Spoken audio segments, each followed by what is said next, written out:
David Rovics, who is once not claimed, he's actually been named by Amy Goodman by Democracy Now! As the musical version of democracy.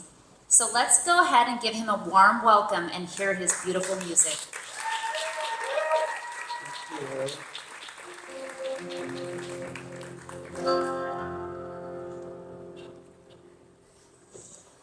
It is lovely to see you all here, and to be supporting Boris's campaign, which I actually am familiar with because I've looked at his website and it's just fantastic. And I've known Boris for more than 30 years and can say that he's a wonderful human being as well as a politician with a great, or a potential politician with a great platform. And one of the things you'll run into in places like Eugene is, people saying, oh, that's nice, but, voting just encourages them, or there's no point. There's a lot of anarchists in Eugene, a higher percentage of anarchists in Eugene than in most of the country, and I live in Portland, which is like, here, this is where they're all coming to, as they get priced out of Portland. So I know you're just getting more of them here. So this is a song for all the anarchists that are going to tell you they're not going to vote. You play this song for them and tell them the guy who wrote this song says he's voting for Boris. I don't drive a car because they run on gas, but if I did, it'd run on biomass. I ride a bike, or sometimes a skateboard. So fuck off all you drivers and your yuppie hordes sitting all day in the traffic queues. I'm a better anarchist than you. I don't eat meat, I just live on moldy chives or the donuts that I found in last week's dumpster dives. Look, you people in that restaurant, I think you are so sad when you could have been eating bagels like the ones that I just had. I think it is a shame all the bourgeois things you do. I'm a better anarchist than you. I don't wear leather, and I like my clothes in black, and I made a really cool hammock from a moldy coffee sack. I like to hop on freight trains. I think that is so cool. It's so much funner doing this than being stuck in school.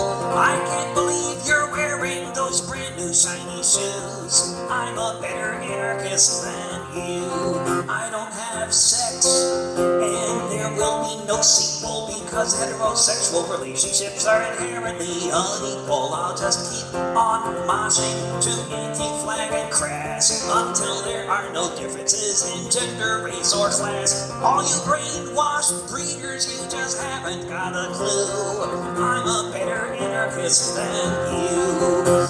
I don't believe in leaders, I think consensus is the key. I don't believe in stupid notions like representative democracy. Whether or not it works, I know it is the case that only direct action can save the human race. So when I see you in your voting booth, then I know it's true. I'm a better anarchist than you.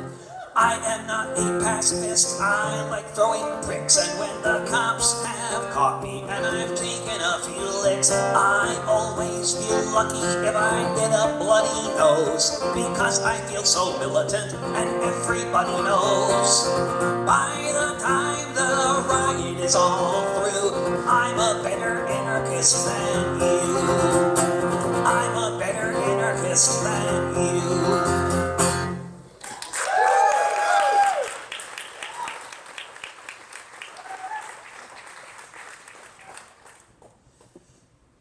One of my favorite things about Boris's platform is that he is differing from almost all, just about 99% or so of the Republicans and the vast majority of the Democrats in the Congress currently by, and for a lot of different things in his platform.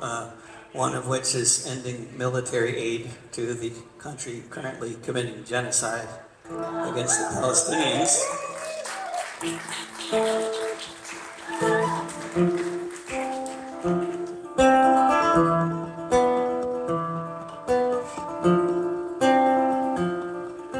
The camps open air, that's the one thing that distinguishes what is happening in Gaza right now compared to the time of the Third Reich and its crimes. Against any decency, against any sanity, against all the children, against all humanity.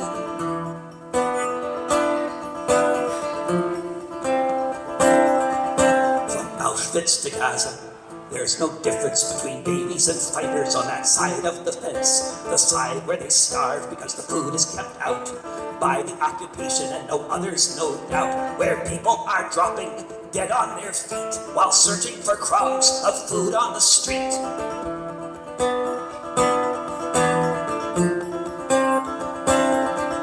From Auschwitz to Gaza, all night and all day, all the people inside just wasting away. Everyone waiting for death to arrive, shot or starved or burned alive, where each passing moment is punctured by groans of 1 million children as thin as their bones.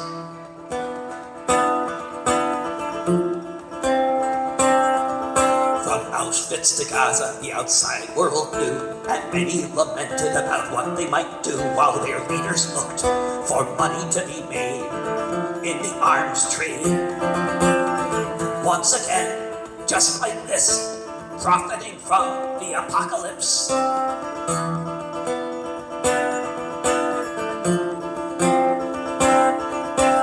Auschwitz to Gaza, the stages of starvation are exactly the same under occupation.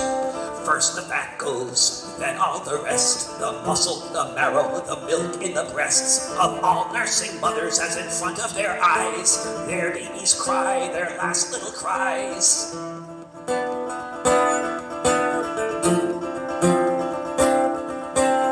Auschwitz to Gaza, under either command, all of the killing is entirely planned.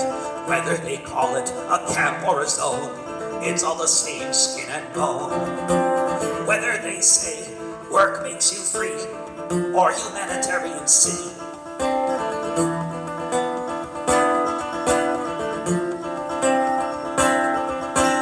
Auschwitz to Gaza, the political line, from occupied Poland to Palestine. Leaders outside will say we weren't aware of the extent of the horrors happening there. They'll shed a few tears and somberly then make a speech at the UN.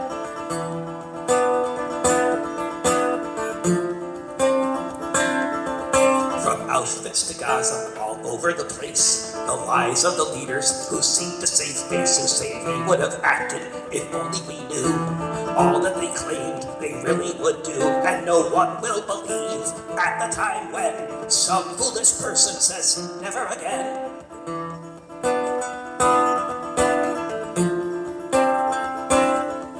From Auschwitz to Gaza.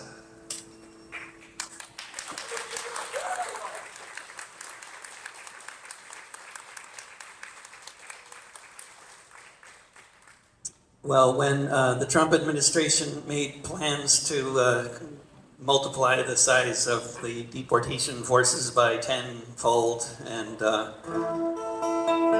thought there are so many people I would rather see them deport, aside from my neighbors, you know.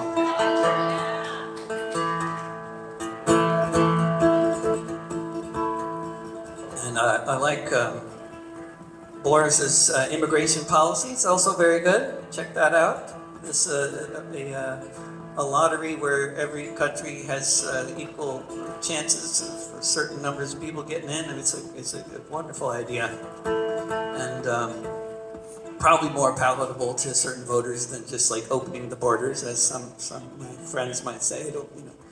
And I'm not sure if he supports all the program mentioned in this song, so this may or may not, nationalizing the banks. That might be just my idea, but not. I think it's a good idea. They say they're criminals, our neighbors who came to raise their families, clean houses, drive trucks, work in factories. You round them up and take them off in military planes, carrying out your solemn vow back from where they came. But why is it always the poorest of the poor are the ones upon whom we're declaring war? And what What if we took back what was never really theirs? Nationalize the banks and deport the billionaires.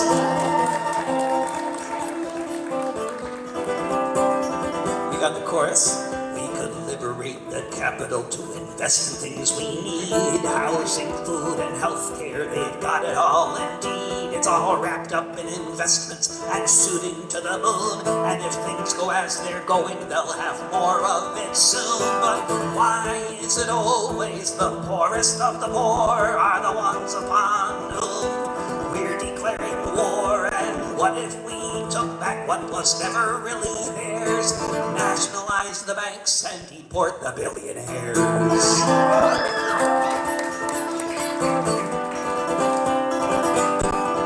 You say you'll fix the rising prices that are making us all frown. If you deport our neighbors, maybe rents go down. But I've done the math, and scientists agree. If we nationalize those billions, we can all live here rent-free. Yeah, why is it always the poorest of the poor are the ones upon whom we're declaring war? And what if we took back what was never really theirs? Nationalize the banks and deport the billionaires. Nationalize the banks and deport the billionaires. Nationalize the banks and deport the billionaires.